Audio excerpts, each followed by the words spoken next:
Well, it's great to be here, especially under these circumstances.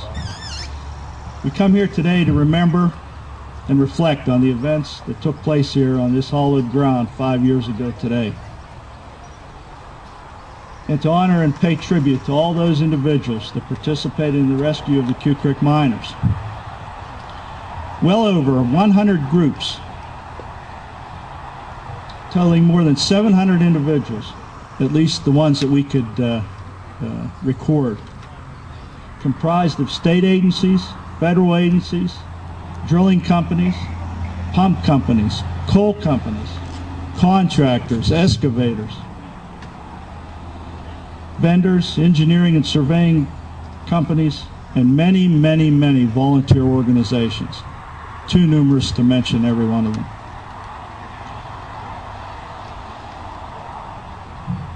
Contributed to this rescue. It is truly a great example of teamwork and demonstrated what can be accomplished when everyone works together. I think if anything can be echoed, it's that point. We were fortunate to have the best mining professionals in the country on site, and the leadership skills provided by Governor Schweiker and Secretary Hess in dealing with the complexity of the situation. I can't say enough about the expertise and professionalism shown by all parties involved in the rescue, especially when you consider the extreme pressure everyone was under and the urgency of the situation.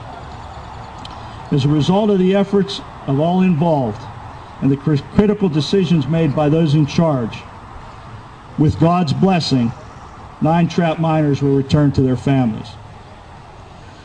I'm very proud of the mine safety program in Pennsylvania and thankful for the commitment from Governor Rendell and Secretary McGinney to protect our Commonwealth's miners. We are committed to do everything we can to safely return our miners to their families at the end of each shift. You know, I reflect on 5 years ago, and we talked a little earlier about, you know, sometimes it seems like yesterday, sometimes it seems like a long time ago. I don't think there's a day or a week that goes by that Quecreek isn't mentioned in conversation. What was done here is truly history. Myself, 38 years in the mining industry, 23 with the state, have been involved in a lot of bad things. When people get hurt, seriously injured and killed, and involved in some mine fires and so forth. First time that I was really involved where we had miners trapped, and really not the norm. Usually it's a fire or an explosion. But I know in my 38-year career, which is winding down, this will be the high point of my career. That roller coaster ride for them 4 days probably took some years off my life. Very stressful times, but I can tell you that when all 9 miners were found to be alive, that you describe a feeling or an emotion that you feel, and it's indescribable, the feeling. And I think the points that Mark were hitting on, of family, I think if anybody didn't believe before they seen what happened here at Quecreek, and you walk away not believing after that, there's got to be something the matter with you. I can't say enough about everybody that was here at the site. No matter who it was, whatever you asked them to do, they didn't question it, they just did it.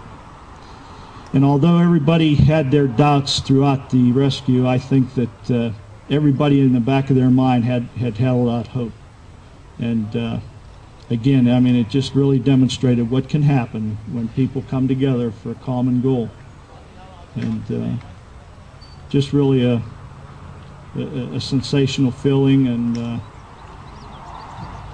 just a great time. So anytime I come down here, I'm still the director of the Bureau and still responsible for mine safety throughout the country. So I spend a lot of time up here in Somerset, and anytime I come down this way, it seems like the old car just seems to want to pull in here at the site. And a lot of memories here, and a lot of good friendships, and anytime we can get together and renew some of those friendships, it's very, very rewarding, and those friendships will last with us to our graves. So, but we still have a job to do, and that's to protect our nation's miners. And in Pennsylvania, that's my job, to try to work towards protecting the Commonwealth's miners. And we're going to do everything we can here to make sure our miners go home every day. And that's the bottom line. We do a lot of things. We're an enforcement agency, and we do a lot of training, and we certify individuals, and we investigate situations. But the bottom line is that every day, at the end of their shifts, our miners can go home, whether they're coal miners or rock miners, whether they're working on the surface or working underground. And I'm very proud of our record here in Pennsylvania, and we're going to work hard to keep that record. One miner that loses his life is one too many.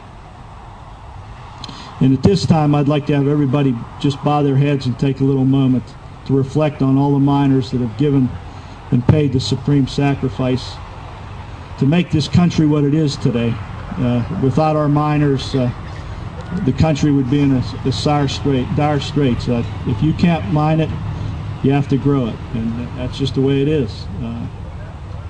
If it wasn't for mining, we'd be in a heck of a shape, and I think that we need to reflect on all the people that have paid the ultimate price, and at this time with what's going on overseas, I think we also need to reflect on all those individuals that have paid that ultimate sacrifice for our well-being and our freedom.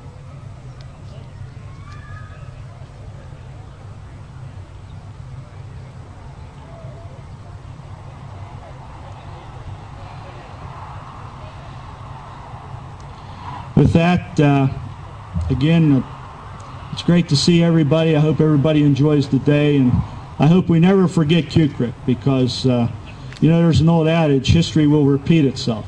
Well, this history here, if we ever do have situations or accidents, needs to repeat itself. It was great what took place here, and very proud to be part of it, and very proud of all the people that participated. Thank you.